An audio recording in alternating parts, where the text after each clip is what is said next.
Shut up, Clarence. Yes, ma'am.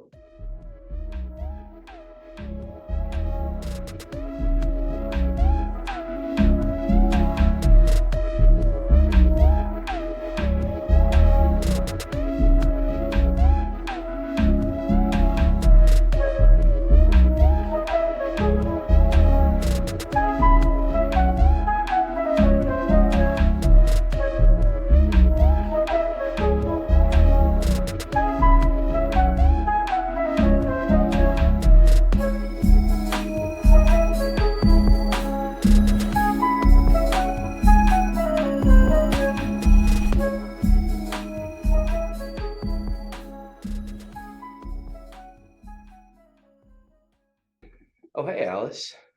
Good to see you. We have a special day ahead of us. We have Sidney Mays returning. Howdy. And a very special returning guest, Danny Burgess. What's up, y'all? It's been a while since we've done this. Yeah. At least a year, I'd say.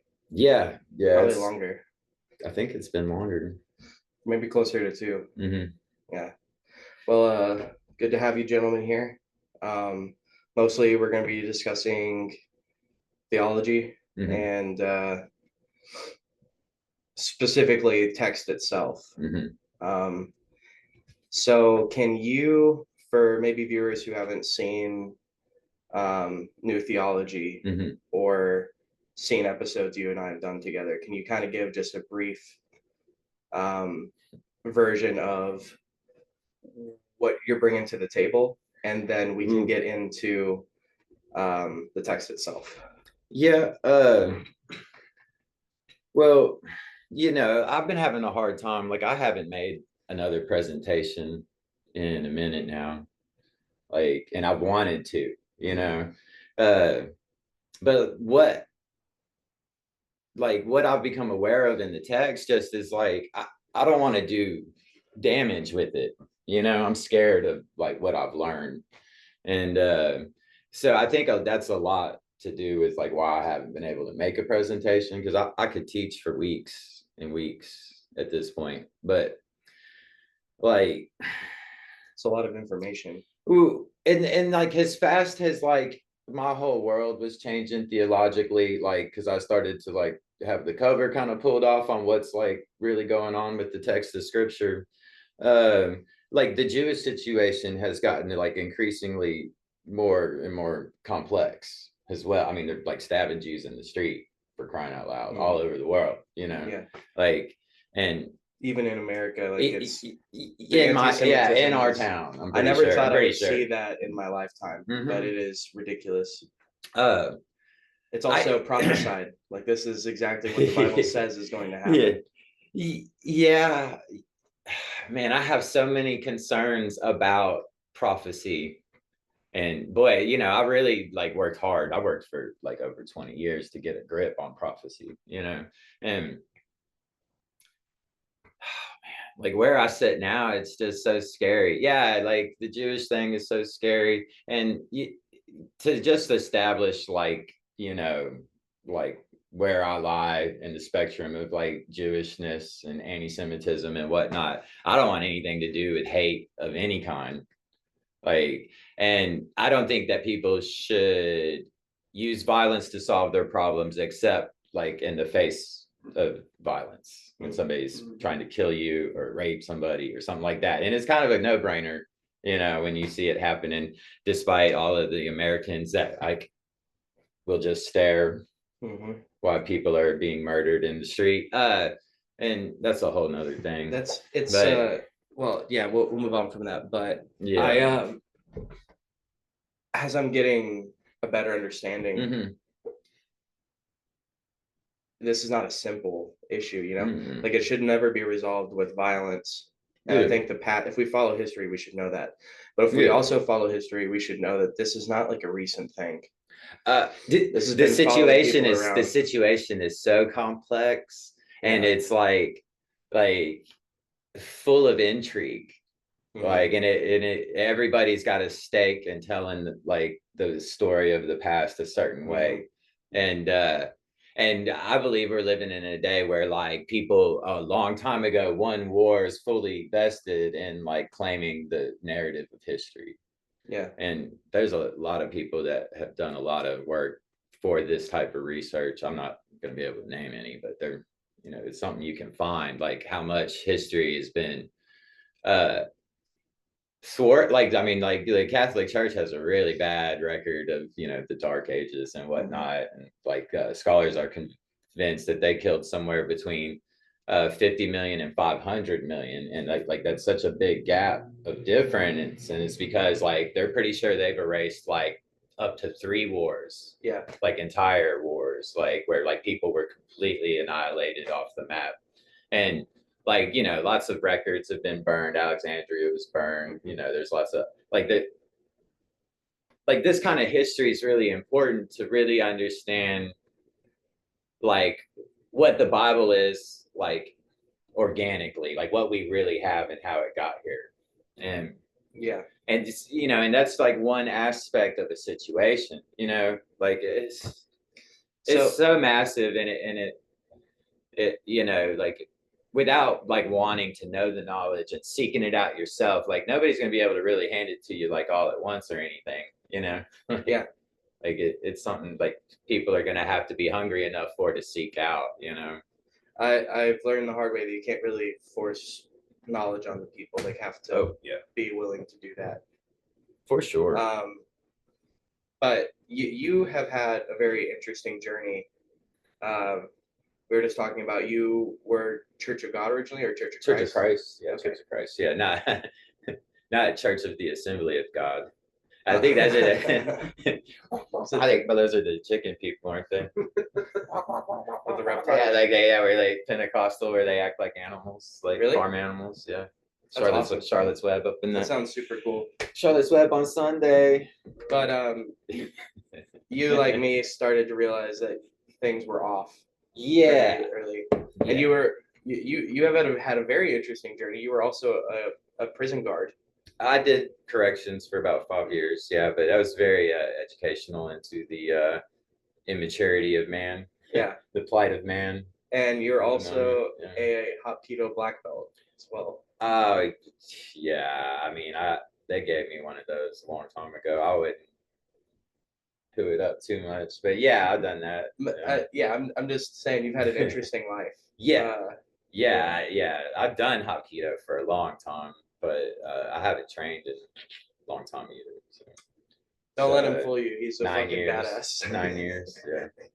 Then he showed me this kick one time where you almost go completely into a handstand, and then he put his foot like almost completely vertically.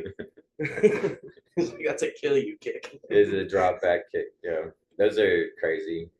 Yeah, I don't know if I could do one of those right now. my back's all messed up from work pretty much. But you can also check out Danny with New Theology. You're with also with the K. Yeah, K-N-E-W. And it's a really appropriate name. I got a friend named George Leoniak who teaches sacred geometry. He's who I learned how to draw. George has also been on the show. From. Yeah, George has been on the show. And the way he goes about confronting things that people say about sacred geometry that's bullshit or bogus.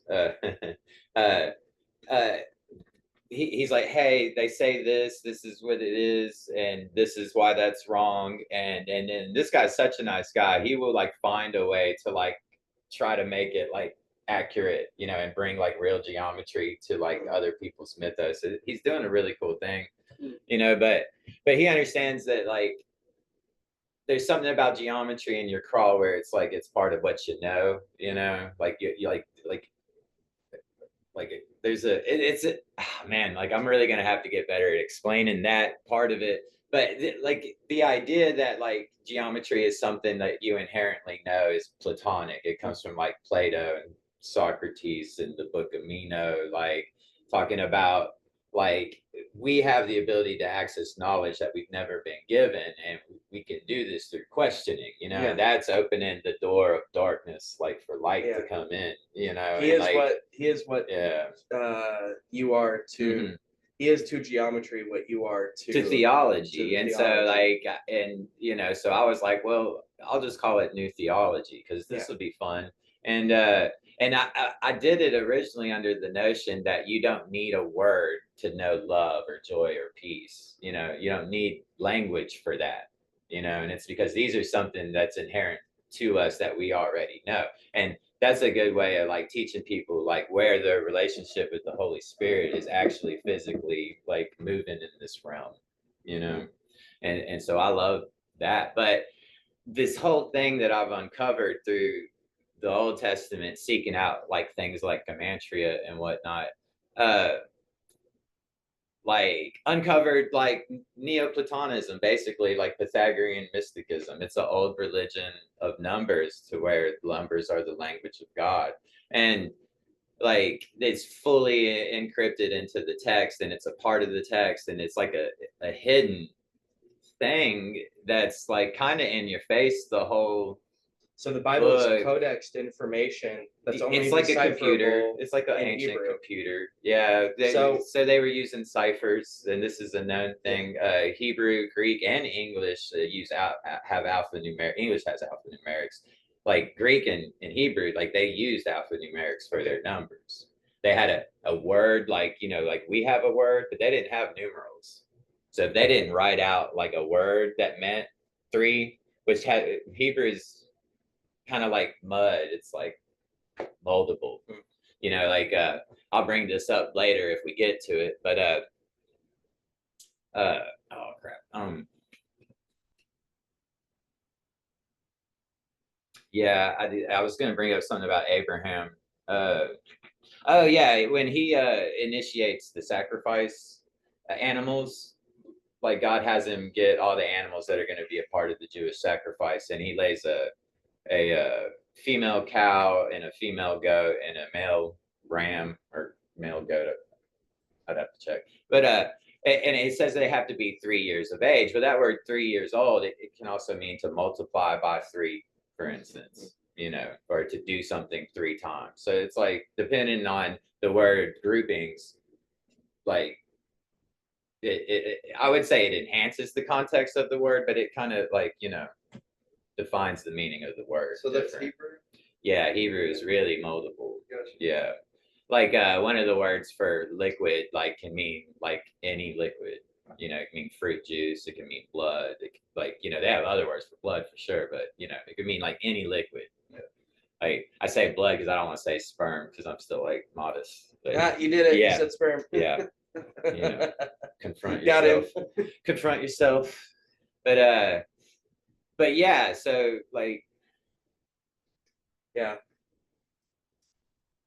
It's you start traveling and I didn't want to get off of our point. That's okay. About language. So why don't here's the hardest question to answer is can you decoded message that's within the scripture that is only accessible through Hebrew. What is that message? Good God, dude. No, man, like it's like the only people that know about this are sorcerers. Yeah. And so the Jews have Kabbalah, and God bless the Jews for knowing how to make this a part of their community. You know what I mean? Because the Jews have like Church of Christ and Baptist typey, you know, religious groups. Like as far as like the gathering and the vibe, like and what they're doing like collectively. Judaism is one unison. It's split. There's a lot. Oh, same way Christianity is. Yeah, I wonder which one is. I bet Christianity is more split up than the Jews are. Yeah, but I mean, it would be hard to figure out. Like, you know what I mean? I'm sure it would be hard to figure out who's got more denominations, probably. I know Islam's actually the same way. Like all these religions split and fracture into different doctrines. But so they have the Kabbalah, you know, and they're like, oh, well, if you start to understand the esoteric doctrines of the Torah, like, well, we'll call that Kabbalah, and the Kabbalists are over there. Except they all know Kabbalah. They all know it. So Kabbalah is, but like they're not going to teach you till you're 40, and then like it's like top secret. But like what I know versus what they tell people, it makes me think that they just don't tell people the half of it, but like, because they're pretty well aware of the message under it, you know. But so, and then so all the Hasidics are Kabbalists. If you didn't know, funny hats, phylacteries, dancing in circles with the Torah scrolls. They're and all stuff. Kabbalists, huh? They're all Kabbalists, and then but like they politically are separated from the Zionists and against the Zionists and against the military, and there's a lot of reasons for that you should really get to know. Yet the Zionists are also all Kabbalists, and they try to like disassociate and sanitize them from the religion as much as possible because they're leading the government on a religious war. Oh, did I say that? Oh my God, I'm going to jail. But you're going to thought jail. Okay, so yeah, you know, so like I'm freaked out, you know, like you're doing some inside baseball, so I want to kind of just dumb it down for people. Yeah, I'm trying to get it spit out, you know, because that's okay. It is that complicated. We're gonna get through this together. But Kabbalah is inside of Judaism. There's a deeper level of Judaism, which is like hidden information. And they know it's all magic. And it's kind of like the same because it's divination, because you're communicating with the spirit for a blessing or a curse, and that's the entire Jewish religion. Yeah, like the cult of Moses is, you know, like the Deuteronomy 28 or 32, where it's split in half, and you have the blessing and the curse, and they're mirrored opposites. And you're going to do what God says, and you'll get the blessing, or you're going to not do what He says, you're going to get the curse. You're talking to the spirit for a blessing or a curse. That's the only magic that is forbidden in the Bible. It's all about cutting. So much of the Bible is about cutting. Yeah. So much of everything is about a cutting and a coming back together, and a separating and a coming back together. Yeah. Because that's how soul works. This is the behavior of soul. It's a fun thing to talk about because it just kind of will swim through itself no matter where you go. And the Bible's always been like that for me. Animal sacrifice is about a separating, right? Yeah, it's a dividing, and and then like you're releasing the magical soul substance, the blood. They thought it was the ghost, and like, so if you and me touch the blood of the thing, like you could jump over the blood, and that was like jumping through a bloody door, you know, like Lion, the Witch, and the Wardrobe, you know, magic portal. Like how people lost that one, I don't know. Like, because it really, like when you understand it, like you really get a better story out of the Exodus. I think so much of the story is lost when you don't. But you don't understand that was a magic door. And when they left Egypt, they went through the magic door into Wonderland, you know, where God's following them around in a fiery tornado and following them around in a stream of water, but, you know, the Shekinah cloud, and spraying in food from heaven. Their clothes don't wear out, their shoes don't go bad, you know. They're in Wonderland. Yeah, they're, you know, and they're complaining and bickering the whole time. This isn't good enough for me. I want the past. My life in the past was so great. I could have a great life in the future if it wasn't for God. Like, yeah, and it, like if you know about presence, like then you know exactly what's going on there. They're resisting the present moment. And abundant food is falling from the sky, and instead of being like, oh, thanks God, you're like, why don't you send me a chicken? Yeah, they're like following the spaceship around. Yeah, they wanted cucumber and leeks. You know, I mean, leeks are good. I get it. But if you ever been to jail, like, and then you see what a Coca-Cola can do to you, you know, like, what do you mean? I'm addressing the weakness of the Jews in that story. Are you saying Hebrews? I should start saying Hebrews. I don't want to use that word too much. I'm just trying to like poke at a law. Who changes laws overnight? That's in the Bible, changing laws overnight. Anywho, there's so much to talk about. No, yeah, like we're dealing with the touchy subject. Yeah, like, yeah. But so the Kabbalists are like probably like the most like appropriate group of people that understand that the Bible's a book of spells for magicians to practice magic with. But like once you get away from there, like the Freemasons, like they get it, like the French Illuminati, Enlightenment, that like they get it, like, but I'm going to bring up some issues with the people that get this. Those people greatly influenced America and the origins, but go ahead. the Ku Klux Klan is aware that they're practicing Oh, Bible right. We were magic. talking about this. Yeah.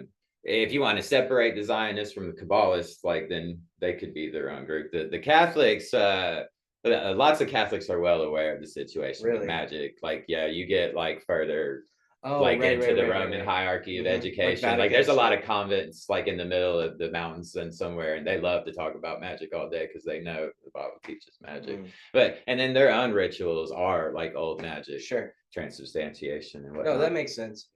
But they do that shit all the time. Like, Catholics are real big about ritual. the Theosophists, like, dude, like, so my whole thing with Theosophy was like, I don't want to be a cult. I don't want to associate with the occult. And I'd keep researching, and it would like they would keep coming up, and I would just keep like trying to scoop the cup away from the table here, you know. And I did this for like 20 years, until I like was like, how about a Christian wrote The Wizard of Oz one day, you know? And I saw a commercial, 50th anniversary Geico commercial, and so I watched the Wizard of Oz. I'm like, man, I bet it's so much Christian imagery. I'm like, wow, you know, water baptisms, killing the witch. You got a house from heaven coming to earth, and it's not, you know, casting out the demon. I'm like, okay, yeah, that's some Christian stuff. And turns out they were Theosophists. Turns out they're occultist magic people, like from the era of like Aleister Crowley, you know, and so similar kind of occultism going on there. And full circle, 25 years later, I realized like this is all sorcery in the Bible, you know. And then all of a sudden, like, some of the only people talking about it are the Theosophists, and the Theosophists split into a Christian theosophy and a non-Christian theosophy. So like half of the Theosophists that exist, and like when you get to like Blavatsky, like she seems like she just understood how it all fit together, you know.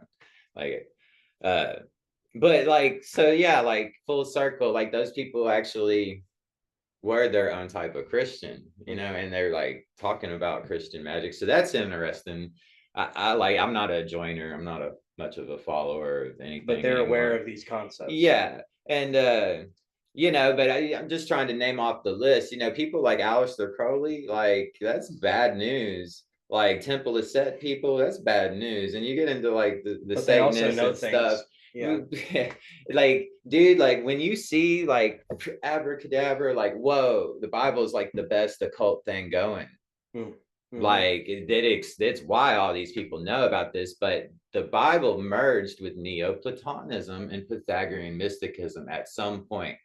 Like, and it's not hard to figure this out, like, per se, like, because it's there. You know what I mean? It's physically there. It's part of the text. Yeah, and it's such specific math that it's fucking insane.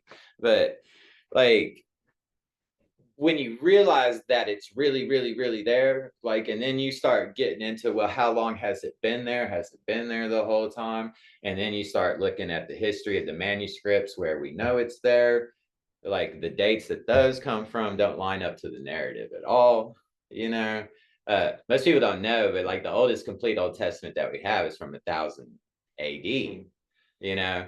And so like Pythagoras was like 500-ish, 600-ish BC, something like that, you know. And then Moses is supposed to be like what, like 1500 BC, you know. So for Moses to like have written the Torah and to have advanced Pythagorean mathematics, like high in triangular numbers, like advanced knowledge of primes and how primes behave, you know, like he's like 1,000 years ahead of schedule. Do you think that's a big part of why this stuff is buried? Because it throws dating into question. So the first verse of Genesis is 7 words and 28 letters. 7 is as a triangular number, and the 28. First verse is in the beginning God created the heaven and the earth. Yeah. Okay. And so you have a basic triangular number like woven into it just off the get-go. When you understand their alphanumerics and the value of each letter that they've used for at least 1,000 years, you know, it's they say it's like as old as the alphabet. Some people say. But the alphanumeric value of each of those 28 letters together is 2,701. And that's the 73rd triangular number, which means, you know, they're really calculating some stuff, you know. And then they broke the text into a structure to where the 7 words, like the middle word of the 7, 3 on both sides, it's the first and last letter of the alphabet, which that's how they tell stories, is in a circle. So if you put the first and last letter, you get the whole alphabet in a circle. I'm the beginning and end of the story that I tell you with language. It comes from the story of letters. There's a story of letters. There's a story of numbers. These people know it. So in that one sentence, there is so much it's crazy information compacted into it's it. Crazy. But you can also just read that as in the beginning, God created the heavens and the earth. And that, you could completely miss the rest of that. And you will. Like you're the darkness. You're the darkness. You know, he's the light. Like you open the eye, the gate, the mirror, you know, God's looking into the surface of the water where the reflection is, you know, it's your eye. And when the world's created, it's because light comes into you and you have an experience, and that experience shapes your soul. And that's how you become, that's the only word. God said, I am being. Like that is what being is. Like, so the Kabbalists like know, and like, you know, and they feel bad, like, you know, they probably look down on people that don't know. I feel bad for people kind of like, oh, they don't understand, you know, like that the creation story is like heavily about like inside of you. Like, and if you miss that, and it's funny because I did it all in reverse, so it took 40 years. You know, I went from like this real surface message and had to like time travel to a place to where I could understand the text. But like, this is where they start their kids. You know what I mean? Right. Like, and they give them the key. They grow up with that information. Yeah. Like the Gematria stuff and the Platonic stuff, if you don't know their ciphers, like you have no access to it. Like, and the Bible like is insinuating and hinting to you the whole time, like to figure it out. Like, and the people that wrote the Bible know that you have to come to them to figure it out. So why is all this information codex? Why don't they just tell it to people? Well, but yeah, that's kind of what I was trying to get at with the dates on Pythagoras and Moses versus 1000 AD. Like, so that first verse of Genesis is like, all you got to do is find an older Hebrew first verse of Genesis, right? Older than 1000 AD. I can't find one. Okay. So Dead Sea Scrolls don't have one. You're saying that the Bible could be way younger than we think it is. Oh, by a vast amount. So like when you really start getting all the pieces on the table, like there's like some different types of scenarios that like are probable, you know. But like it's such a long period of time that a lot of different people's agendas and hands could have been on this thing, you know. And like we can just call it a day and have a good day, as God started it before Pythagoras knew about it and the Jews didn't know about it, and it was God just hid it in the text. Praise God. And that's what everybody's going to want to do. But like where I'm looking at it with the evidence and this thing that I'm telling you about, can't find an older Hebrew verse of Genesis 1 verse 1 than 1,000 years ago. Like it seems like somebody destroyed the evidence. It does kind of look like, it looks bad. It looks like we've been like all the shit is not in the right place. Like something happened. At the very least, it's something people should look at. Right. I want to make enough noise with the rest of my life, you know, to like get the scholastic community to deal with it, because like these patterns are like, you know, I need to like I'll be researching the rest of my life, you know.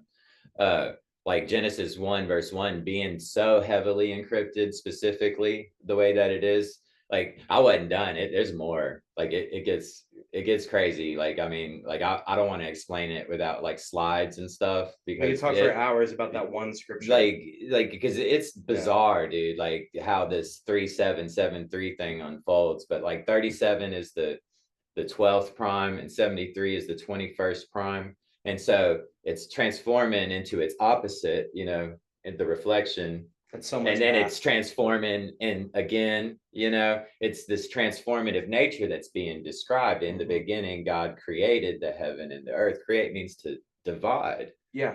And Elohim means the source. So it's telling you we got a source, we got a divided substance, which is heaven and earth. You know, it's like not hard to get. And then God looks at it on the surface of the water, implying a reflection and replying a negative reflection.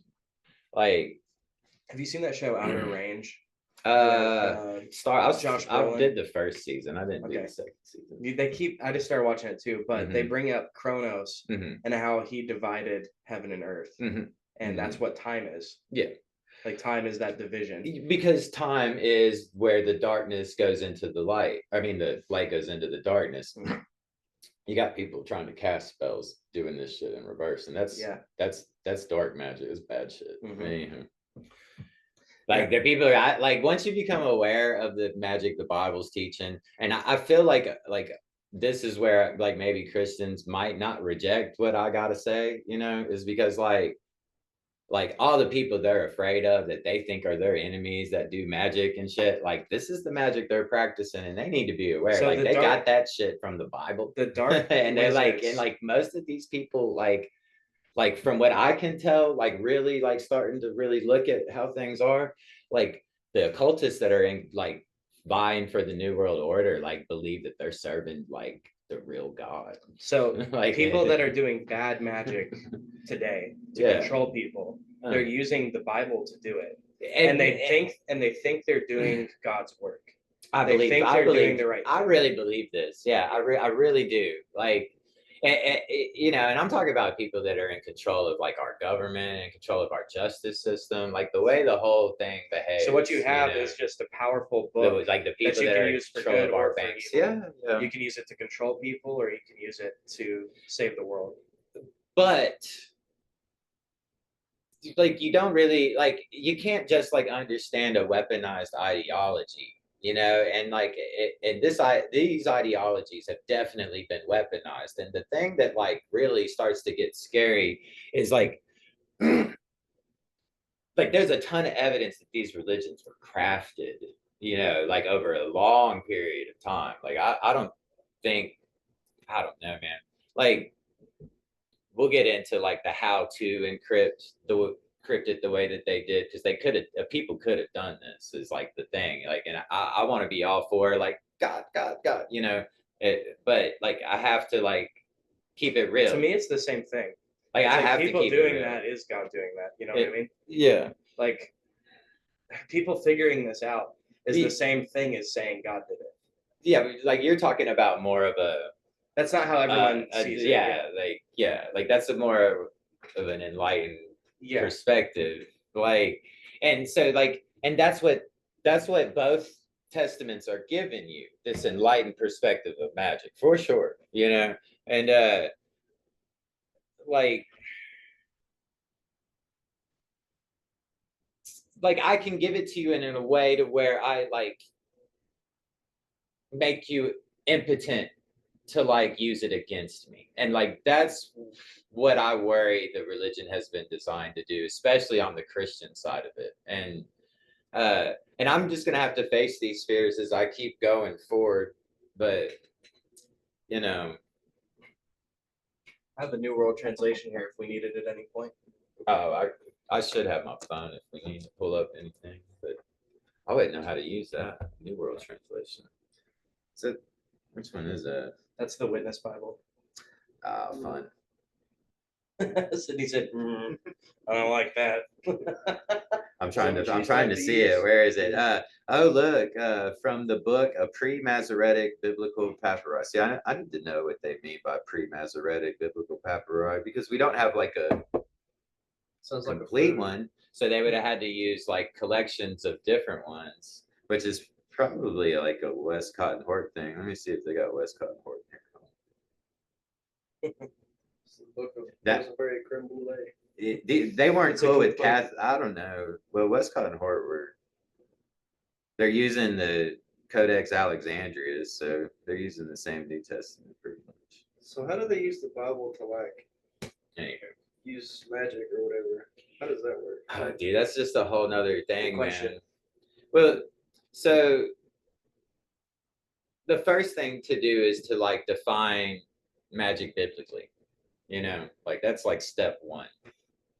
So I made a presentation called What is Magic in Hebrew Literature, and I just go through like all the words for magic, and you know, you get a clear picture of what's going on, you know.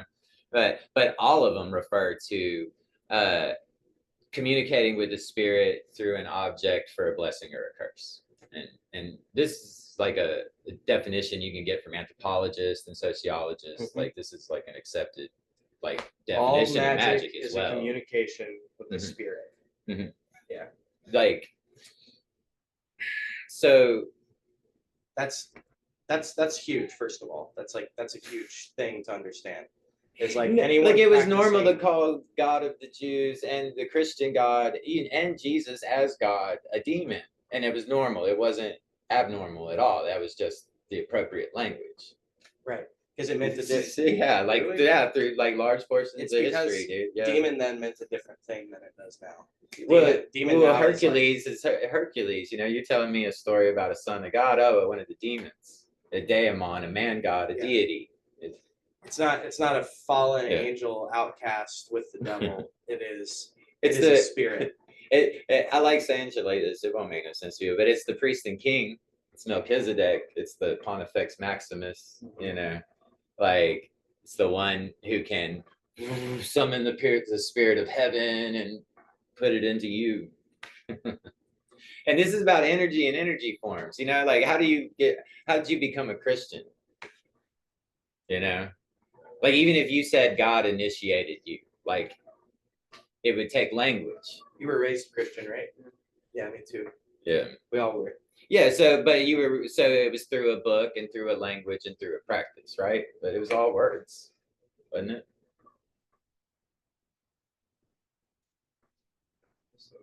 Words that drove an experience inside of you that you identified with a certain way. It's people, yeah. And then some of those channelers are like priests, where it's like they take the divine knowledge and they give it to their audience. They give it to their flock. It's like, and those are energy forms, like energy in formation. It's in a formation, which we call information. Wow. Yeah, like information is information. Yeah. Damn. So bars, dude. And this brings us to what it is that we're going to channel. Okay, so there's eternal things, right? Like there has to be eternal things, like a triangle. And this is where like the new geometry kind of comes into play. Like a triangle will be a triangle no matter what, you know, like forever. Like three sides come together. An equal-sided triangle, you know, like that's something that's perfect and exists whether we ever exist or not. You know, shapes are forever. So it's a higher power. And so is math. Math is 1 forever. plus 1 is 2. That's a higher power. Yeah. Like, and we're subject to higher powers. Like, so no matter what you do about it, 1 plus 1 is always 2. A triangle is always a triangle. So there's a primordial father, which we make it more human than it is. There's a primordial mother, which embodies the father and then creates a combination of mother, father, which so we have offspring. So if life's going to happen, you have to have a source, something for it to flow through, something for it to arrive at. You know what I mean? Like, this is creation language. But so a father, a mother, and an offspring is a primordial force that exists eternally, like outside of whether humans ever exist. It's like fundamental to life, or there's nothing. Yeah, you know? This is how nature works. Yeah, right. Yeah. So these primordial concepts, which are eternal beyond us, like what makes Hebrew unique and what makes the Pythagoreans like fit right in with the Hebrews is like they're calling these primordial archetypical type things one spirit. You know, and I was saying about Plato and Socrates in the book of Meno, you know, they're talking about questioning opens the door for this knowledge to come in, and it will quicken your mind, and like all you need is the question. You don't need you, which you see where the church is already getting mad. Yeah. But when I say the church, I mean the Catholics. You don't need anyone to tell you what the Bible is. You can seek it out for yourself. And Jesus had so much to say in this line of thought that it's kind of sad, you know, like as the wind blows where it wills and you hear the sound, you can't tell where it came from the past or where it's going in the future. You can only be born again in the present moment. I mean, he's saying it just plain out loud. But there's other stuff. But I don't want to get too, I'll get far off the thing. But yeah, so this primordial substance is like the thing. And so numbers are primordial, but like number isn't like what we think a number. We don't think a number the way these people thought a number. Like they didn't have numerals, like they didn't have a one. So like, like, and you see the number one when you say one, and you know what I mean? Like it wasn't like that for them. And so enumeration is a wizard's art, because you're dividing a substance. Numbering something is dividing a substance, so you need a source, you need something of one. And and since these are higher things, but I believe they started with the circle, triangle, square, and then it all unfolds from there pretty much. But like the idea of numeration, like this leads to exactly why we use base 10, which I call base 9, because 10 is just back to the beginning. It's just one. They didn't have 0, so we got to like just scoot a 0 out of our minds while we talk about these people, and what they believed. But so 9 just takes you back to the beginning of 1. So we use 1 through 9, and it comes from how you divide a triangle, So if you take a circle, and that's number 1, and then so number 2 would be 2 circles, but 2 separate from 1. So now you have 3 circles, right? Like 1, 2, 3. So by 2, you get 3. But say you had another row of 3. So we get to 3, and you got 3 circles under the 2 circles. You get to row 4, you got 4 circles, under the 3. So it just like numeration, like if you start building the numbers like as a thing, a concrete thing, like it makes a triangle. Like, so they have triangular numbers. And I got you. And Pythagorean arithmology is like a thing, like that, like there's a religion about numbers, like there's a whole religion, like all the Neoplatonic Copts and Freemason stuff, like it all goes back to Neoplatonism. And like a lot of people are aware that this is in the Bible. They've been keeping this shit a secret. So how are they using this info to control people? Well, it's the nature of soul, and like so like this primal substance is what's manifested us and given us life, so when you understand how this primal substance behaves, which we're talking about dividing a triangle, like if you divide a triangle, an equilateral triangle, like with a triangle in the middle of each edge, it makes like the Zelda Triforce. And like so you take that, which I'm going to leave out a lot of details about this stuff, but but if you turn each of those 4 triangles into the same one, turn each one of them into a Zelda one, and you can go on forever. This is numeration.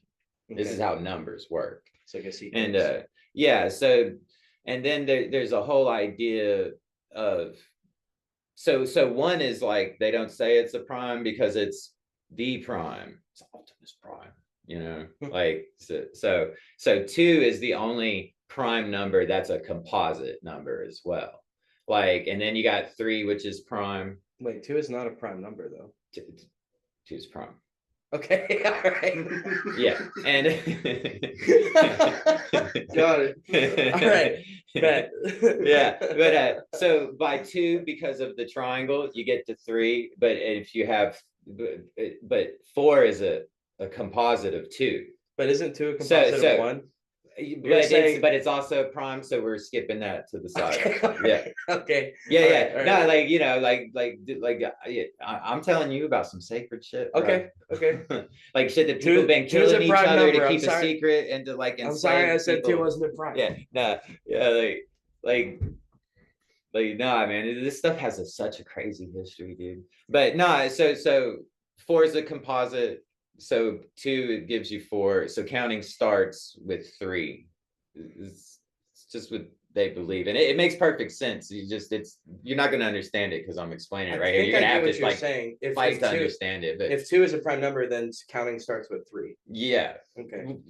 Yeah, and it's just the way because by 2 you have 3, and you also have like the source of 4, and so counting has begun. So it starts with 3. Sure. And so it's 3, 3, 3, which is why the 369 people are still around, even though most of them don't fully understand. They relate it to frequencies, and I'm not smart enough to know about frequencies yet. I'm getting there. But anywho, Neve knows a lot about that 369 stuff. Oh, I bet. Yeah, dude, it's crazy how all this shit is like frequencies. Yeah. Now so the numbers that are hidden in the beginning of the Torah are all a part of that, and like the numbers of geometry are as well. All of that stuff's connected. Like, so easy to get. Yeah, there's so much to talk about. But how are they using this to control people? Yeah, like so yeah, we'll keep climbing that direction. But like dividing a substance, like that's why we number the way that we number. It's why we count the way that we count. And it's that when you start to really get into like the message of dividing something, like it's telling you to use base 3. Like basically, like if you listen to how enumeration works, like it's telling you to use 3 by 3 by 3, you know. So you just have to take my word for it. Okay. I guess.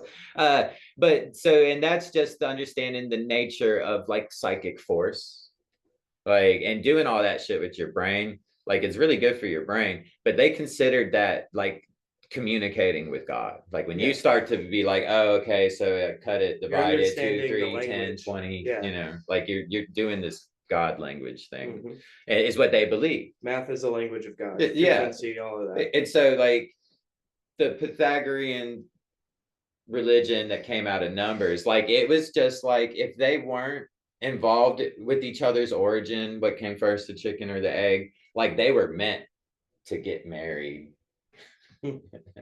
Like, yeah, like I can't like stress it enough. Like these things wanted to fit together, you know. And so you got a history of syncretism, but I don't really feel like this has had anywhere near the attention that it needs. And then like I feel like people have been working against, you know, knowing anything about this shit. They keep this stuff under wraps. Yeah, like I think they do. A lot of people that understand this stuff don't preach it. They don't tell it to people. It's been there 1,000 years. You know what I mean? I was able to get there because I'm a cyborg at this point. You know, like I'm a like, you know, actually you like, live this. Yeah. Well, no, like I learned to study before the internet, you know, but now I have the internet. So I'm like, I developed a real exegetical method that really is like, I mean, I got a Rolls Royce of exegesis is how I feel about it. Yeah, I don't care what anyone else says. But you know, I can speak for you in the way that like you and I talk often on the phone about, and like this is what you do. Yeah. You don't. You like, but the internet, you know, made me a cyborg according to Elon Musk. You know, like fingertips are my interface, but you know, that's it a computer it up brain exponentially. Yeah. Absolutely. Before the internet, like if I wanted to find a rare book on the Akkadian Empire, like I might have to travel to fucking France to go to a library. You know, and then like, so I'm gonna have to be at a university that knows that place and can get me permission to go inside and look at something. It used to be a lot easier to keep these things hidden. Because of the internet, people are becoming. I wouldn't have figured this out without the internet. I'm speculating, obviously, you know, like, but I mean, like nobody knows how limited my time is, you know. Like I'm sure everybody would be really impressed if they knew like how much work I do, like with like no time at all to do it. But anywho. But so they control people through narrative. Absolutely, and like movies. So the nature of what's being said in Genesis, where God's dividing into his opposite. Like, so the first thing that's happening is God is driving darkness out from himself, the source. Darkness over there. That's the separation of light. You can get over there, and I will be over here. So that's dissociation. And that's also God dividing itself. It's a good thing. We may draw the line in the sand. Darkness shall not pass. He says, "Here's what I'm not going to do. Here's bad. That bad goes over here." But this is a lens. of a multiple narrative. That's the soul of all narrative. Like like the all first come from the first story. 3 verses of Genesis, and even the first verse itself. Like they chant like, and I knew this before I knew all this number shit was in the first verse, but they believed that they channeled God into the first verse, and then that they're transforming God through that verse. In every subsequent verse is a transformation of soul. So how they take it and turn it into the next stuff is how you do this magic. Like, and I knew that before, like all this insane specific number math shit, and half of this stuff that you learn about, like they'll call math magic, like because like people think it's amazing, you know, when you start like showing them tricks with 9s and whatnot. Like I could take any triple rep digit and turn it into 37, you know, for instance. What? Triple rep digit, like 111, 222, all the way up to 999. You only get 3 in base 9. So. Do they call it music magic? Well, Pythagorean arithmology is like the toning system that we still use. Yeah. And like, so like the dudes that really like know a lot about like this still, like that they'll produce like a decagonal type of map of notes. It'll have like pentagrams in it, and it'll be connecting all the different notes, and it's like how they work I don't know how this stuff. Theory, I'm not a musician. Tone and theory comes out of this. Yeah, Neoplatonism, basically. Yeah. Yeah, and there's lots of people that know about this stuff. Yeah. Yeah, that's like frequency is like coming down the road for me, you know. Like I pick what I tackle, you know, and you have to. Yeah. This is like I think they were putting up. The Bible is definitely a body for the Jewish tribal ancestral spirit. Like that's definitely like what we got, you know. And I believe they were just packing their knowledge like into it over long periods of time, because that's just very the vibe that it gets. Yeah. You know, the Jews could have done it. That's the thing. The Jews, when I say the Jews, the Hebrews, the scribes that brought the Bible to us today, you know, which that's got a crazy ass history too. Yeah. Yeah, the oldest Old Testaments are all in Greek. A lot of people don't know that. Like the Dead Sea Scrolls was the revival of ancient Hebrew, outside of like the silver bracelet or whatever that was in the door, the silver mezuzah. I called it a bracelet. I don't know. The story of the Dead Sea Scrolls is kind of weird too. They just found all this shit. And it's not, they didn't get a complete Old Testament out of the Dead Sea Scrolls. And a lot of it's commentary. When was Dead Sea Scrolls found? But it's 200 BC. This is when like they made it. Century, right? It's like recently.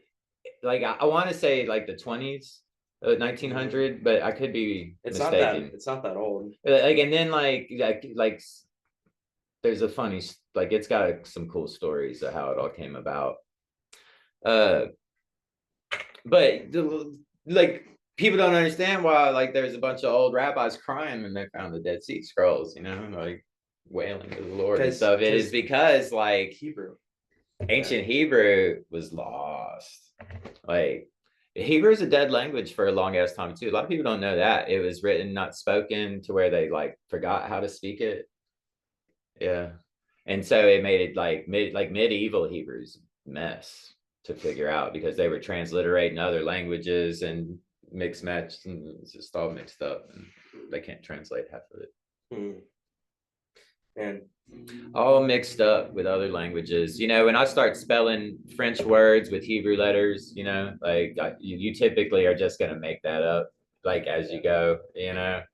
So and so like there's no rules. So like my only rule for dealing with something like that is like I got to have an ancient source. If we're dealing with transliterations, you know, like as long as we're not making up the transliteration today to ascribe it to the past, I'm cool. But most people can't even sort that out. I do want to focus on how they manipulate people. Yes. Well, yeah. So we're kind of like walking this road, you know. So I'm saying like like if I keep showing you 37, 21, 30, 37, it's like over and over, like matter of fact in the text, like people get excited. It starts to hit the reward circuit. You know what I mean? Like, and I'm telling you, God did it. Especially because this is stuff that's been hidden forever. I'm telling you, God did it.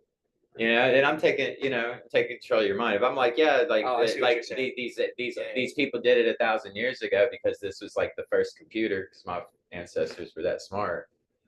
You know, like so that's one way. Like they're hijacking changing people's history. Brains. Yeah, they're changing history. Well, I'm just saying, just like making something so amazing, like crop circles. You know what I mean? Like, oh man, people couldn't do crop circles, you know, but there's people out there like making the most specific, not like the same way as some of them. There's some weird crop circles. Yeah, sure, but like to say people can't do it, like I mean, like people have got so many different like witty ways. Like I've heard some of the radiation stuff, but yeah, I'm not trying to get like into there. Like a lot of them are fake for sure. You know, like people are faking them 95% of them are fake. And like, and I've seen people on ice doing like advanced geometry, seen people do it in the sand, but like they use projectors, they use strings, like there's all kinds of different ways. Like you can get like specific large scale shit by yourself with the fucking rake if you're dedicated. Yeah, we don't have to go down that, but there are real crop circles. Yeah, I want to be a believer of all kinds of stuff. So don't take me the wrong way, but you have to be careful with yourself. If you let yourself get too inspired by that, like you'll become a fanatic, and then like all your friends will be like, God, that flat earth motherfucker, I can't stand him no more. That's how I feel about every flat earther. But like but like until it's a sure thing for me, like it's open. You know what I mean? Until like I can, like, you know what I mean? Like there is no question. There's Pythagorean arithmetic. I do not feel that way about the Earth being flat. Yeah. That is not up for discussion. Yeah, I'm done having that conversation. Yeah. No, I'm good. No, not with you. Yeah. But like I've had that conversation with so many people, and like an alarming amount of people. I'm like, wait, like there are so many reasons why that's wrong. But yeah, I get what you're saying. You can, but if I can tell you a good enough story and get you excited enough, I can hijack your life. Yeah. And right now that story that's where I'm trying to like tiptoe over to, like, so like the nature of like storytelling. Obviously the Bible's about storytelling. We can all like, be like, oh well, duh, but man, the way they told these stories, oh my God. It's just so unbelievable. But it's all acting out the nature of soul in the first 3 verses of Genesis and in the creation week. And then like way God does Adam and Eve is the same way he did God, heaven, and earth in the first verse. And that's like so obvious that children get it if we were probably doing this in its original forms, like God divided into opposites. So male and female, father, mother, earth, offspring, and then like, and that word just means to divide. And when you get to Adam, like that word rib just means one side. He took one side of Adam. Well, that's just what happened 10 verses ago. Right. Or it's whatever. Yeah. Like into a male and female side. So they're making it obvious, okay, so the way God behaved in the first verse, well, God put that into the mud to make Adam, and then it starts behaving the same way. So it's like soul can move from one object to another, and no matter what form you put it in, it behaves the same way. Yeah. Like, and that's the point they're trying to make. And it's like, when God drives darkness out from himself, that's an awakening. We drive unconsciousness out, darkness out every morning when we wake up, right? But it's also a dissociation. And so the nature of dissociation is coming into play. And then God looks in the water, and the Leviathan was already there. Even though you're not going to find that in Genesis, you're going to find it in Isaiah, you're going to find it in Job. I think you're going to find it in the Psalms. So God's projecting his enemy and then experiencing his own projection. Like, and this is where like Sigmund and Freud and Carl Jung are going to come on the table for like understanding all the way into pop culture, like Michael Jackson. This is looking at the man in the mirror. Sigmund Freud pushed, and mostly Carl Jung pushed this narrative into the mainstream. And so I don't know. Now, yeah. Because I was really concerned, like when I was like, holy shit, this imagery is everywhere in storytelling for like a long time, all over the place, you know? And I was like, oh shit, does like one group of storytellers like really control the media? Like, are they training a bunch of people to tell stories this way without telling them what they're doing? Or like, you know, like a lot of different things could be going on, you know? So I just keep digging, and it's like, oh shit, Carl Jung and his psychology, they realize that everybody's like projecting the parts of themselves they don't like onto a fucking story when they read it, you know? So they get to be the good guy and have all their enemies and have it out with themselves and have a victory over their subconscious self every time we tell them a story. Yeah. And so it's pretty exciting. So that's how it all got mixed together. So who actually understands like how much of this comes from the Bible is hard to say. You know, I think like a lot of old timers really get it. Like George Lucas got it. Like he followed Joseph Campbell. I get his name wrong sometimes. Kubrick knew a lot of shit. Like Kubrick knew everything. Kubrick knew everything. And yeah, there's a the people that run the media are doing spells on people, which is why I think part of why this discussion's so important, because you can arm yourself against these things if you're aware of it. But a lot of people are not aware of this. Like where I'm sitting is like it's really so much about crafting spirits. It's so much about crafting spirits, which is how like how you manipulate and control people. Like the very nature of all of this is like it'll give you the ability to control people, which is why the first human lesson is don't do that. It's God's like, okay, I'm gonna take my soul, I'm gonna transform it into you, I'm gonna create you like a bad wizard manipulating you to be a cow so he can make money off of you, you know, except God's God and this is Adam and Eve, but same action of soul. Same action of soul. And like and so Eve lifts herself up above Adam and above God and says, I'll decide good and evil if I want to, and then I'll decide what's right and I'll control it, I'll give it to mankind, you know, which is what we have now. We have a judge, we have a king, we have a president sitting above us doing the very thing that Eve did in the garden. Like and so like that's the sin. Don't use your status as a son of God to lift yourself up and enslave mankind. Like from the very first lesson, you know, like she was the God. When Satan was seducing her, she was already the child of God. Like the title, the position of the son of God. Like that's what Adam lost when he got kicked out of the garden, you know, but God redeemed him through blood ritual, which is a soul substance. She'll also be the mother of humanity, again, which is a very high position. Yeah. That's like the highest. That's a very high place, which is their way of saying, and you're all guilty. Yeah. Like this is all of you. Your mother cursed you all. Yeah. But when you really start to understand curses magically, the Bible becomes really fun because it's like all of it's fucking cursing. Like and it's such an interesting concept. But cursing means to drive out. So when God drove darkness out from himself, that's a curse in itself. You know, but then he sees the destroyer over there with his wife. So God's getting cucked in the first verse, and he's like, that won't do, you know. And so now he's going to go into the world of darkness. Be light comes out from him, which is his soul sperm, goes through the water into the darkness, and creates 3 sacred boundaries to drive out the power of destruction, you know. And that's the mountain of the house of the Lord, the sunny mountain, Mount Zion, where he can have offspring with his female side. And then we're coming back together, which everything is this. Yahweh is this, an inhale and an exhale. Like if you traumatize somebody to have another personality, the way you heal that person is by getting them to become aware of the other personality and then teaching them to have a healthy relationship and integrate with it again, basically. Yeah. And we all go through this. This is the human story.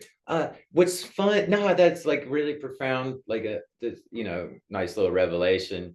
Like the same thing we're doing when we dissociate into another personality is like what we're externally doing in our actual relationships. That's fascinating. We're reenacting this creation story. Maybe we'll remember both at the same time that we're one soul.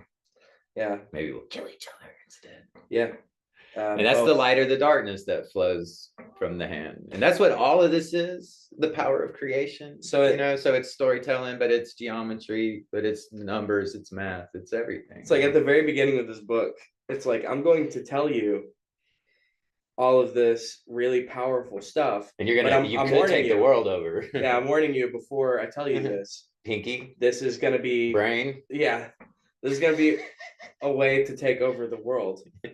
And Pinky brain, don't you use this power to take over the world now? Yeah, but what that also is telling you is, hey, you can use this to take over the world. Don't do it, but you can. And so people are reading two different versions of the Bible. One where they're God and it's teaching them how to rule mankind like God. And these people are scary and they're out there and they're real. And those are the people that control the world. Like the number pattern that's hidden in the Bible, like with 7s and 3 7s and different combinations of 7, like 3 2 2 and stuff. Like apparently the skull and bones are like said to operate by those numbers, because it's one of the few places you'll find people talking about these numbers in an esoteric light. Like, yeah. It's a lot, man. And I mean, like I called the preacher. It was like, hey, there's a whole different religion encrypted in the text. And he was like, well, God did it. Praise God. Have a good day. And I mean, I'm down with that, but like, I'm not gonna forego reality for it, And so and people get those things confused. It's not like God just gave Moses the Bible. It's more like some rabbis figured some things out using their brains to do so. But that is anytime anyone comes up with anything, that is the source giving people. But it's not as magical as it sounds. It's more like genius people figured some stuff out. And they put it in a vessel that would keep it around, a vessel that would keep it right. And that is magic. That is channeling, but it's not as Disney as Moses just waved his wand and now he had the Bible. So, like I described, like young psychology and film and storytelling today, and how they're giving you the experience to like have therapy with your subconscious, Like I believe that the writers of scripture, like 100%, like had in mind that you were taking this into your body and into your subjective experience. And I believe like 100% of the narrative was written like to do something inside of you, and that was its only purpose. That's where I believe it really is. And so even if the Bible wasn't true at all, which there's some questions that people should really get answered before we all decide, like I'll make an example of how ridiculous it is, but like I lost my thought. Dang it. I was making an important statement too.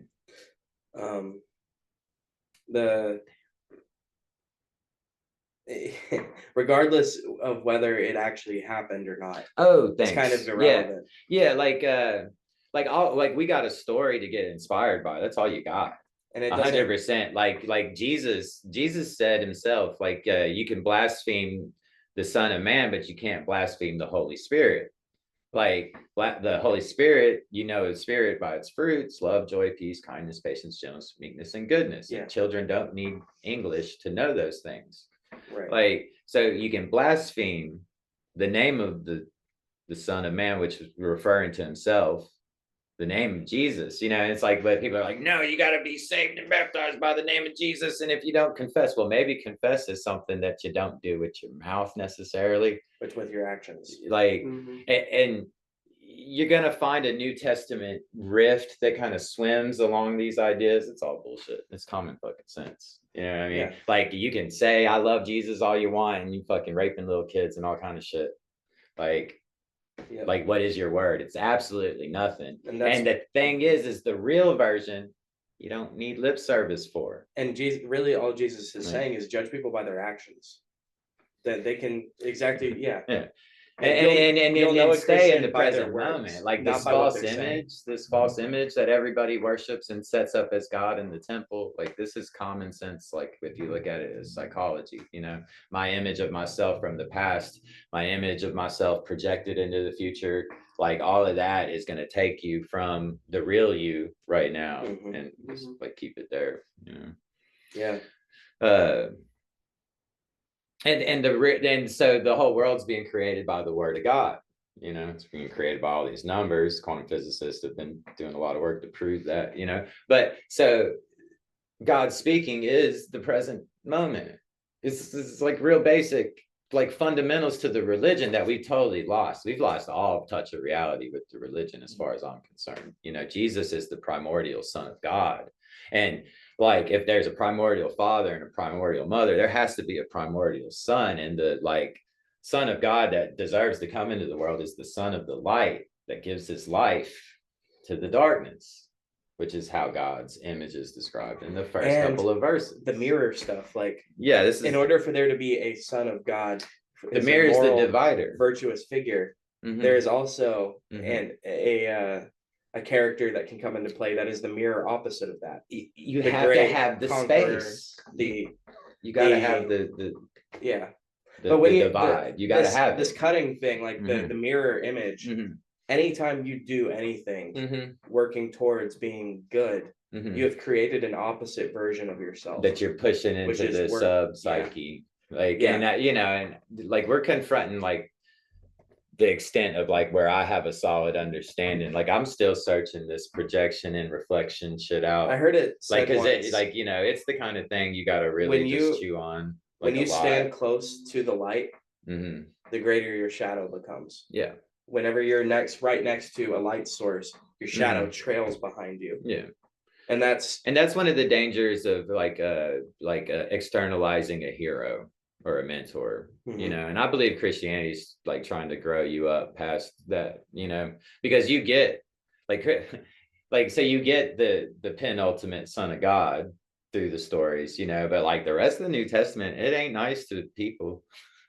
Yeah. Like, I mean, if you would like deal with like judgment against yourself and you really confront everything the New Testament has to say to you, yeah, like New Testament is some of the hardest words I've ever read in my life. I've never read anything that made me feel like a piece of shit like the Bible. Nothing has made me feel more like a piece of shit than the New Testament. Well, that means it's working. Yeah, you know, like it has its place, but like I think most people take it to a really unhealthy place longer than they probably needed to. Like the Catholics flogging themselves. For sure. Flagellation. 100%, absolutely. It's like, calm the fuck down. You know, like so it is fun because like I've heard preachers really talk smack about the Bugs Bunny, you know, the good devil and the bad devil. Yeah. But that's what it's supposed to be. So you can have a clear path of balance through the middle. Like that's why that's gray magic. That is center. Because when back to this the shadow, it's when you do good, there is a version of you in your mind that you're like, I don't want that. I don't want that to exist. But you have now created that through the cutting, through the separation. Like if you say it's all white or all black, then you make it, and like it's gonna explode. You know? God does this to himself. Yeah. When he becomes good, he has created a dark. But this is all just happening inside of your head when you read some words, and these people know this when they wrote this shit down, bro. I'm telling you. Yeah. They're playing on it 110%. Like they know what they're doing too, man. And so like Jesus, he has 1 foot on the land, 1 foot on the sea, and he raises his hand into heaven. That's the 3 realms that God shaped on the first 3 days of creation. Right. The latter 3 days of creation are just filling the first 3 realms that were created, first 3 days with life. Day 1, he divides light from dark. Day 4, sun, moon, and stars in the space of day 1. Day 2 is the sky from the waters, and day 5 is the birds and the whales and shit. And that would day include 3 and this 6, land animals, land comes up. And in there is also the spirit realm. Like he's creating the spirits as well. And man, like, so it takes a lot to really see that world. I like to just spit it out, and I don't know how much like people really get it, but like when you close your eyes, that darkness inside of you, that's the same darkness that's like up there in outer space. Yeah. And it's the same darkness that's under the ground where you bury people, and that was like all the same place to these people. And so like when you're communicating with this primordial substance, well, that thing's eternal in that dark place, and it's there, like, and it's alive and well. And so like magic is like a way of like moving that shit around, like this psychic force that controls reality for people. Like, I mean, it's basically like it's an old language for understanding how human beings work, like internally, like psychologically, and like when you learned this and nobody knew anything about it, like you fucking rolling in like a fucking puppet master, and so Jesus's whole thing was like dequipping Judaism of ethnic genocide. It's kind of a cool thing. Like he like stripped away like the ability to use Judaism to kill people, which they killed him for. Like, so people aren't going to like me saying that. But like we need a Jesus type to save the Islamic world, because their book is full of potential for violence. And like I'm glad Jesus came along and like presented a solution to the Jewish situation, and it's because like this system of magic, it's the most beautiful thing I've ever seen. And the way that they encrypted it, and bro, I'm just like, I've barely touched the surface of this thing. They're writing all the stories in circles. These are magic circles to summon a spirit, like, which is what they're doing. They're summoning a spirit into the book. My kid reads about Superman, and he's running around the room flying like Superman. He won't quit. He's driving me crazy. Spirit of Superman.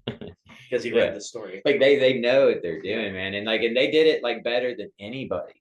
And they did it so good. I don't know how they kept all the shit that they've done to the text a secret, but like the book of Numbers is like a planetarium, with the sun moving through the 12 constellations of the zodiac when you read it. And they built that like master craftsmen. I mean, how they did that shit, it's beyond me. But so when every word of the story, like it's in you, and that thing behaves like heaven. They're literally conjuring heaven and to an object, a book, and then transferring it into you, a reader.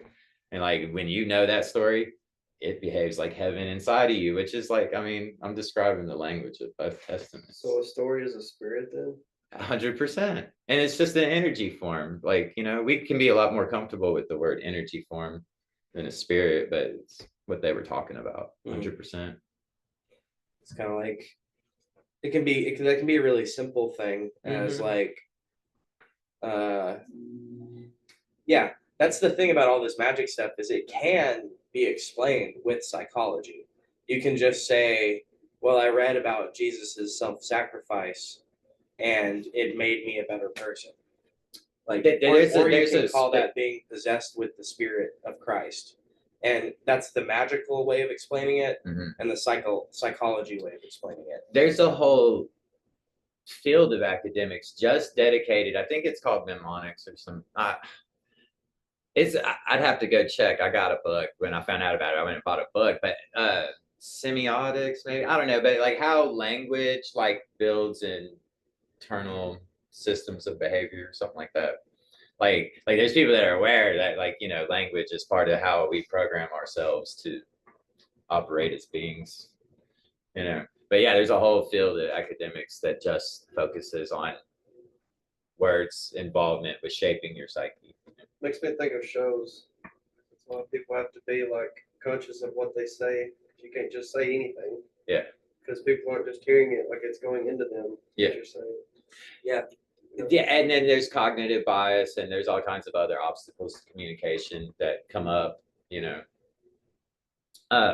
Yeah, and then like, like to add to the complexity of like just what the text is itself, we've got thousands of years, at least as far as we know, for all of this shit to just every day that passed was like a day for it to become more complicated and to spread and transform into something, you know what I mean? Like information is this crazy thing, and if it can exist in places with less attention, weird shit happens to it, Mm-hmm. Like there is like a real psychic world of information and attention, because information just changes the way that you see, and like what we're aware of completely controls reality.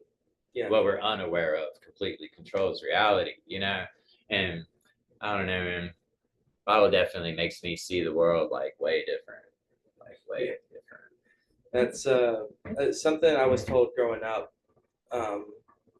There's this old man in my congregation that he said the Bible is something you can explore your entire life. Never. And for some people, it's okay for them to just get the surface message out of it. Mm-hmm. It's okay for them to just go to church and they get the base level thing. Yeah. That's the limit of their searching. Yeah. Like they're not going to go beyond that point. Yeah. And that's okay because they still got a good message out of it. Yeah, but if you want to, you can study it forever. Yeah. I think I kind of, to split hairs with that guy, I think it is actually important to understand the thing itself, because otherwise you don't understand how people can use it against you, use it to control you. And I think, like, I honestly feel like the vibe that I get is like a Zen master. Like, if you go to a Zen master and like, please let me be your disciple, I need to be enlightened, and he's just going to be like, okay, and he's going to embarrass you, make a fool out of you, and like hurt you, take advantage of you, till you wake up to being taken advantage of, and like, because like that's the idea is like that's the best way for people to learn, let them fall in the trap with me. I'm secretly going to keep them safe, even though I'm not going to let them know that, Right. Like, I'm going to try to beat the follower out of them, beat the bitch out of you. You know what I mean? Like that's what people need. And so like if the Bible really was created by like advanced sorcerers who just believe in the nature of sorcery, which is like this esoteric spirit, like which is a whole other thing. But like it would be very normal for them to like give you the answer in a pit, Like it would be very typical of like trying to get people to wake up from immaturity, Yeah. And that's definitely part of the whole theme. And family is definitely a part of the whole theme. And there's lots of great things in the Bible, but not everybody's reading the same book. Let's talk about family. Mm-hmm. And the family unit is being destroyed right now. Oh yeah, there's a war on the family unit, and for sure. That also ties back to the biblical stuff. Mm-hmm. So just to be fun, in Revelation, where it prophesies that the fountains and rivers will dry up, I think that that's referring to the fountains of sperm and the rivers of menstruation. Like, ew. But it does, like, basically that the family will die. Yeah. Like, I believe that's funny. Yeah. Never thought about it that way. Yeah. Yeah, I feel like they're prophesying that the family will die. But the Bible's cryptic like that, right? What about they openly say like we're cryptic? What about like Revelations? Like we're looking at Revelations right now. Mm-hmm. How do you think this resolves? Oh, well, that's what I'm afraid of, is that people like that understand how stories shape the world, like have shaped this story to shape the world in a long-term game that they really, really thought out with like a superior type of calculation, So how does it resolve? But like, so like, what's your prediction? Well, I'm just saying, like, a lot of people have thought Revelation was happening to them, for a long time. Yeah. Everyone in history. Yeah. And it's a narrative that you can use that way. And if you understand that, and I was aware of this, like, when I was 20, but like, if you're aware of the narrative of prophecy, you can shape things to look like prophecies being fulfilled. It's to somehow control what you're trying to do. And so I've been on guard for that, like a little bit, like my whole life, and Sure does look like it though. They're doing a good job making it look like that. Like, Yeah. like, okay, so like my great grandmother knew a guy that told her that this great teacher lived, like 100 years ago, and he was great, and and and he died, but he came back to life, and you should worship him as a god, and you should do everything he says. Well, how do I do that? Well, I'm going to tell you everything he says. And if you fall for that, you deserve what you get. That's what these people think, and it's just like, that's really exactly what people are doing with Christianity. Like I just told you like the exact scenario of like how we got Christianity. That's the the oldest dark parchment side. of John, like 115 AD is like the early day. Like you got some people that'll try to whip it up closer to 90, but it's like you got the other side of that pushing it back closer to 200, like it's just like you can't believe every story that comes along. And if you like do your due diligence with the story they told you, you'll find your way out of it and see what they've done. And those motherfuckers are trying to con everybody. And then if you're looking at it this way, and then you look at Christianity this way, like you gave your enemy a good reason to not fight you no more and to just submit to you when you come to him. And so like I look at the whole thing like I see like intent, I see motive, I see a weaponized ideology that can be molded and weaponized in a lot of different ways. Like I'm like, this is like all just the scariest shit It's been used for good, and it's also been used to manipulate and control people since the very beginning. And it's claiming to do the Prometheus to mankind and to put us in the situation. And it's like where we're supposed to be at, and maybe like the Crusades is like all this horrible shit done in the name of Jesus. Yeah. And it's like it's all just it's power. Yeah, like how in the world did they get millions of people to kill in the name of Jesus? And it had to be the Dark Ages. Because nobody was reading the Bible, and they were just letting the church tell them what the truth was. The politicians the king ran it. I think something shady happened because the Freemasons are like the throne's magicians, and then the Catholics probably had their own sects of magicians that understood Bible magic. I'm sure that they kept them people a secret. But, and then the Jews obviously practice magic. But these are people that have been shaping the world. Adolf Hitler was practicing esotericism, and I'm saying like almost all esotericism like is connected to these people at this point. Those Germans, those Nazis definitely were doing some crazy magic. Like, with the killing the Jews, like I'm like in the back of my mind, I'm like, maybe he was trying to like sacrifice a Jew to get the power of their God. Maybe they just kept all that a secret because they didn't want people to really be seeing what this shit is too clearly. I really like suspect that may have been the case. There was also a sentiment of German nationalism against Jews prior to Hitler. So, but here's the thing, right? I was thinking about this the other day. Let's say that I decided I was going to kill somebody, like for whatever reason. It's like I don't like this person needs to die. If I make that decision, why would I not use their death in like some ritual? Like, why would I not take that person and like do some like blood magic with like so if you get into like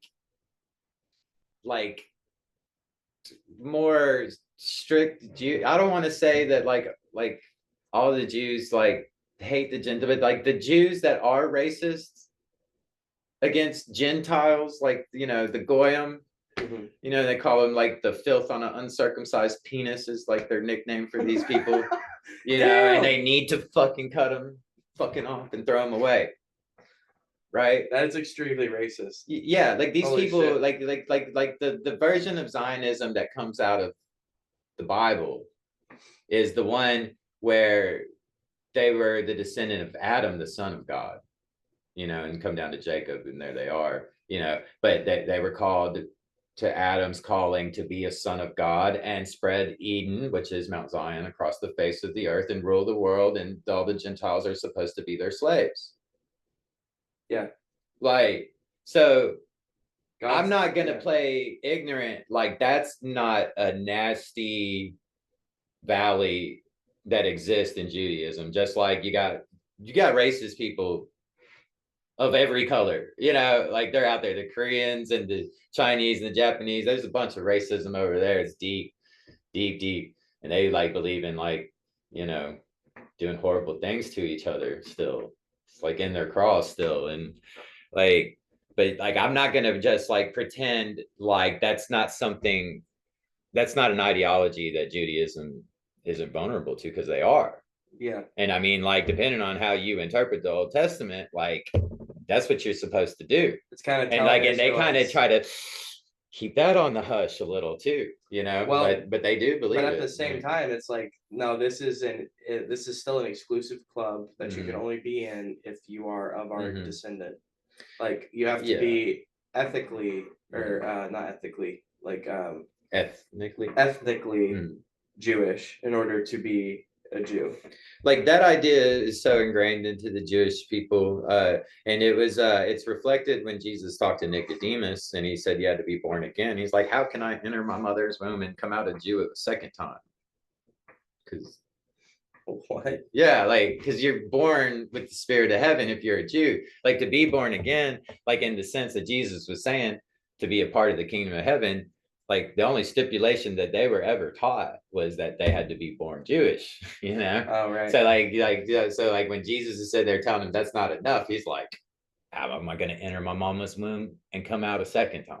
That's right. the answer, And Jesus like, you don't understand. It's like Christianity takes this. I love his answer to Nicodemus, actually. In the New Testament? Yeah, that's in John 3. You get the most famous verse there, but I like the verse before it. But he said, even as Moses lifted the serpent in the wilderness, so must the Son of Man be lifted up, for God so loved the world. But Moses lifting the serpent in the wilderness takes us back to the book of Numbers. And so in the book of Numbers, they camped in a circle. The circle stuff never quits in both testaments. It's all geometry. Yeah, but so they camped in a circle of 12 camps, and that makes the Star of David. Just have to take my word for it. That's where the zodiac comes from, too. And it's the zodiac, and and when they put the serpent on the pole in the middle, the Nehushtan, like in astronomy, like there's a pole of the ecliptic, which is the path of the sun. Like, it makes a perfect circle, but it's cocked to the side to our equator, so we don't see it. But if you know it, it makes the pole of that circle sits in the breast of the constellation Draco, and it's the most important pole in the sky, because you'll lose your calendar in 1,000 years if you don't know about it. And it's why governments kept dying, because they kept losing their calendars. Like, that's just a whole nother world with governments and calendars and trying to keep them right. Like, that was sort of like, you lost your authority of heaven. Like, why are we losing the power of heaven, to tell time?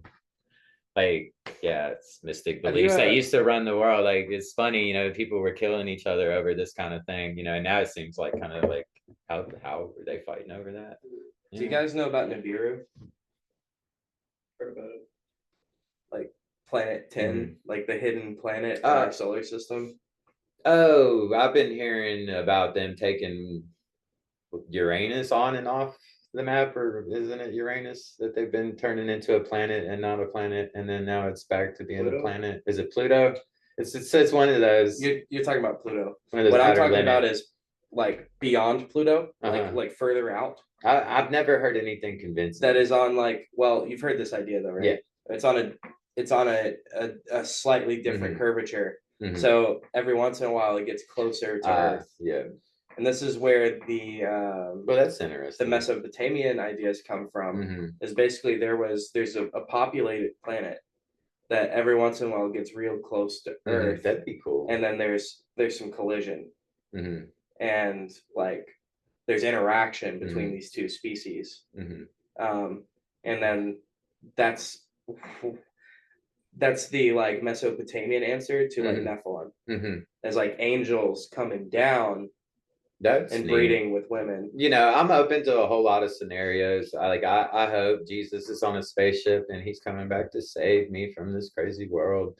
But through personal experience. I'm down with spaceship Jesus. I'm down with interdimensional and time travel Jesus. There's a lot of options on the table at this point. I don't care for any of the ethnic Jesuses very much, and like I'm definitely gonna side with the primordial Son of God Jesus. But I tend to see it all as concept, as all as story. But then I remember, like, life is, to quote Hunter S. Thompson, life is far stranger than anyone's imagination. That's true, because all of our imagination is based on what is actually happening. And that stuff is way crazier than any of us know. Like life is extremely weird. So I've had experiences, like spiritual experiences through psychedelics or otherwise, that tell me that there is more than metaphor. There is a lot of crazy shit out there, probably infinitely so. Like there's an infinite amount of there's an infinite amount of things that we don't even know that we don't understand. Like we don't even know that we don't know it. Jesus, to backtrack just a hair, Jesus's point to Nicodemus was that, like, there's a spirit from heaven that has to come to the earth and be born in you, like that you like you're lacking. Yeah. To make it simple. But there's snakes poisoning everybody when Moses lifted the thing up, because they were crying about wanting cucumbers and leeks in Egypt when they were in Wonderland with God. So the poison of getting what you want in the world was like separating them from their relationship with God, where God's going to manifest it.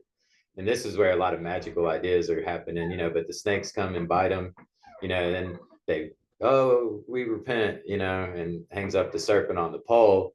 And then the poison of the snakes won't kill them if they can see it. If the image can go into them and come to life in them, then the poison of the world that was making them be unsatisfied with God will be alleviated. I mean, it explains the whole thing. I mean, like, Jesus wasn't ever saying anything like basic. Sure, he said things that children could understand, but Jesus was like fully loaded every time he said anything. Like, there's a lot of depth in one sentence. A lot of depth. Yeah. And I mean, where he's fun. I mean, Jesus is fun. He'll get you. He'll get you decades later. You'll think something, and then you'll just click. You'll be like, "Oh man, he got me." That's the narrative about the Israelites wandering through the wilderness, being in paradise. I think the Jews are doing what Moses did right now with the world, with that idea of Zionism that I told you, and like holding everybody to this like death without money standard, because it's the only way to whip us all into shape to grow up, like that's the perspective that I see. And there is and this is a very controversial thing to talk about, but there's a lot of rock bad Zionists controlling everything. Yeah, I think they're hitting the rock, and that because they're hitting the rock and trying to get mad at the world for not being the son of God on their schedule, I think they're gonna miss out on the Zion they're fighting to the world. I do think I'm saying it's more important. than I've ever said about Jews. It's important for us to be able to talk about these things without it being a racial thing. There is a cult. I'm referring to the religious cult. I know, but but we need to be clear about that as a people, just in general, because this is part of how this cult is able to manipulate people. Is they're able to hide behind race. They're able to hide behind a whole race of people. But we're talking about if you say the stuff we're saying, if you say the stuff we're saying, obviously you're a racist. And it's like, no, I should be able to criticize a religion without you being able to call me racist. And then I'm like, not really, like, I love the religion, I love the book, but I was, I'm not gonna act foolishly because I love it, but I love it. I love the culture, I love the customs, I love the stories, I love the encryption, I love the knowledge, and the knowledge is a higher knowledge than they're handing out anywhere in the United States, like outside of like, getting into like some real like academical science. There's plenty of people in the Jewish faith that are using it for good also. But just like Christianity, just like Islam, people are using it for evil too. For sure. And I worry that the same people have been making all the religions, and that's why you have so many sons of God born a virgin before Jesus. There's a lot of crossover. And then the way they made the Quran is really similar to the way they made Christianity from Judaism, to where I'm really suspect of the origin of religions at this point. None of the timelines match up. None of what they're saying matches up. There's a whole bunch of stuff about the Quran that I don't care for. Mostly that they say they believe that Moses was a prophet and Jesus was a prophet, but then they don't believe anything that they said. That's kind of like a no-brainer for me. Did you see that the president of Iran blew up in a helicopter? What? Yeah. The president blew up? Yeah. Are you sure? I thought it was somebody close to the president. I thought it was somebody in his cabinet. I'm gonna look it up now. But that's crazy. That's gonna be a mess if that's what happened. Like I want everybody to stop killing each other and to grow up. Like you can believe what you want to believe over there, and that's your culture. Like I'm not gonna kill you for it, and don't kill me for mine. Like please, because like I think all culture is precious, and we should retain it, and we should just stop believing and practicing the parts that make us want to kill other people. And we should identify those, expose them, and then like put them in a statue and be like, remember when we did that? Remember we killed people like that? I'm looking it up. Yeah, that'll be big news. That would have had to just happen. Like, it's funny. Whenever I'm talking about magic, whenever I'm doing magic, none of my technology ever works. Like my phone's freaking out right now. Yeah. I'm gonna mess your name up. I want to say it was Clarence, but that's not it. What was your name again? Yeah, Clarence. No. Huh? Sidney. Sydney. Yeah. Dang. So close. Yeah, I had a C at least. Yeah, but yeah. So like Iran's president and foreign minister died in a helicopter crash. Ooh. Yeah, this is some like. So no, this is big shit. Well, they're gonna either blame it on somebody or not, but like either way, like the this is good news though, powers because fuck that guy. Well, a whole lot of people in his own country like are probably happy. They're very well. The Masa Amini thing, rest in peace. When she back in, you guys remember this? Back in October, a young woman was pulled out of her family's van, taken into police custody. She's just minding her own business, sitting in a car, and the police snatched her out of the car, beat her to death because she didn't have her hijab on. Yeah, I remember seeing that. It's like I don't give a fuck about any of this death magic. That's death magic is like, what I call it. The Mexican mafia does it. When I say I don't give a fuck, I mean I obviously care about this young woman. I'm saying this faith, I have no respect for people who do that. And this is a good example on the rabbit hole of like Westerners like are not going to really react a lot differently. Like they're going to have to be shown something different, and all we're shown is like that. People that advocate for Islamic ideologies, like we see them trying to convert the weak-minded and the simple and to like turn them into like suicide bombers. We see them going to our universities and like just subverting the whole point of going to college and the dissemination of knowledge and like just manipulating it into a conflict about a bunch of bullshit. Like just trying to manipulate situations to work for you. Like, man, like Cobra Commander needs to sit it down, y'all. And that's another thing I should be able to talk about without it sounding racist. It's like, oh, if you're criticizing Islam, you're a racist. I'm criticizing cutting off women's breasts while you fuck them to death. Yeah. And then calling your dad covered in their blood, excited, go, God, praise God, I just murdered all these fucking people. Like, nah, you're not going to get any sympathy from the West. Yeah. Like, I've known people that practiced that had family that were Islam, at least. I knew a lady that was Iranian, and she was married to somebody from a university that did Middle Eastern studies, and they were wonderful people, and they were some of the smartest people I knew. And hashtag not all Muslims. Most Muslims are pretty, like, it's, but anything, there's a lot of really great people in it. But all that radicalism, like y'all need to figure out how to get that as far away from you as possible, because I support erasing that shit off the face of the earth. And it is humanity's problem to deal with, which the and answer then is all of a sudden, like, no tolerance for that. And then all of a sudden, that shit out like a cancer. Just cut that shit out.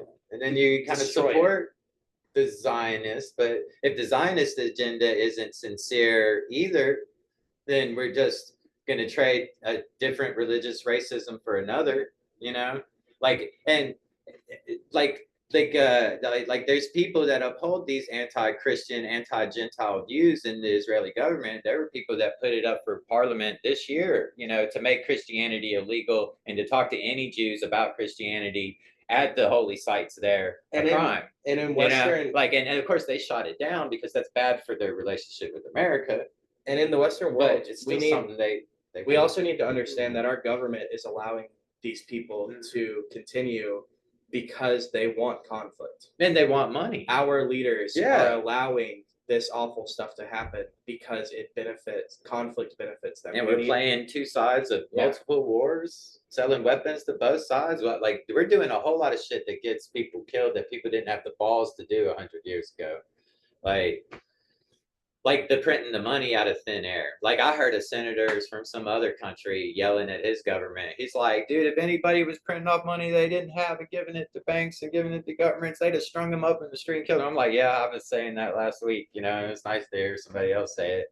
You know, like these people, and it's funny because money magic is part of this magic that's coming out of the Bible. And like, you can really figure money out if you really try to come at it through a biblical lens. But man, yeah, they're doing some crazy abracadabra. See, this paper is worth all the gold in the world. It's a trick. It's not worth anything. It's a trick. Yeah. We're a little over 2 hours. What do you want? What do you want to talk about? Yeah, I wanted to let Clarence hear. So bad. Let me have it. Now, hold on, it's coming. Sydney? Yeah. Okay, Sidney. Yeah. Let's just say it's. Yeah, close. I wanted Sidney to like. I wanted him to say, you know, how he feels about having to hear me talk that much. How you feel right now, Sid? You know, it's like sincerely. How you feel, Clarence? Well, let me put it to you this way, Cletus. Yeah. No, you know a lot about this stuff. I enjoy hearing people talk about stuff that they know a lot about. And you know, I learned in the process. Yeah. And I really appreciate that about you, because I've learned stuff talking to you, and we've like had some, we talk about this kind of stuff a lot, actually. And we all are willing to learn, which is that's actually a very Christian thing. It's a rabbit hole thing too. Yeah. It's a rabbit hole magic. Yeah. And I'm like, we taking that all the way back. What's his face? Lewis Carroll? Yeah, Lewis Carroll. Oh yeah, Lewis Carroll fits in this story nicely as well. Now I'm wondering exactly. I would really like to know his actual journey with figuring, like, because he obviously knew, like, because he was doing the literary shit that they do with the Bible. And they killed him in the 1700s. He had the education that you would have needed to have because he was math and theology at Oxford. I mean, he had full access to figure all this shit out. Oh yeah, for sure. Lewis Carroll knew some shit about the Bible. Absolutely. Yeah. But now really seeing the whole situation like a lot more clearly, anyways. I wonder how it came about for him. Like, because it sounds like he was pushed into a Christian mold and then like got smart to like was like, oh shit, I'll write Alice in Wonderland as a response to having to keep his mouth shut about what he figured out about the Bible. Yeah, that's what I think happened to him. He snuck it in there. Yeah, because they definitely would have killed you. And that's a great way to do it as a children's book. Yeah, it's like, this is innocent, right? And that's what everybody does, though. And I think that's one of the crossroads you have to come to, is like, because I'm starting to find people that are aware of this knowledge, you know, and most of them just end up doing the bullshit, sell it, make a name for myself, try to make a little money, you know. Oh God, there's not a lot of people that outwardly say it, like even like some of the greatest wizards of all time, Jimi Hendrix, David Bowie. Yeah. like they said a bunch of stuff, but they didn't say it. No, I'll be breaking all the music. rules. I'll be breaking all the rules. Yeah, what we're doing is very fucking dangerous. No, like I'm really scared. I'm not just a little scared. Hendrix like, didn't I'm even. like super scared. It's not like Hendrix was getting on a platform telling people about stuff. He was singing it. No, they all just keep encrypting it because you're supposed to seek, so it's only for the seeker. So they just like present the answer in a form they still that killed a seeker will get it. All he did was sing some songs, and they still killed him for it. And a lot of people, they still killed him for it. And then nobody has just like directly, like as a scholar, come out and been like, hey, the people that made the Bible were all sorcerers, 100%, and they were doing some like crazy spell shit with writing these stories. Like I've never seen anything like it. And when you understand the whole thing and concept of energy forms, like then you can clearly see that magic is real and that these people were really fucking good at it. Like and they're still doing it. And there's like the media and the entertainment industry is all a war to take control of people's minds. And thanks for letting me say all this stuff to anybody who listened to the whole thing. You know, thanks for hearing me out. There's plenty more Danny out there. You can check out New Theology. He's on got YouTube some really K, great presentations. Yeah, New Theology with a K, K-I or K-N-E-W. Sidney Mays, thank you for joining once again. Thanks for having me, dude. Yeah, well, thank you both, gentlemen. Yeah. I think we did some good stuff here today. Yeah, you know, open your mind, be brave. We'll see you next week, Alex. Later, Alice.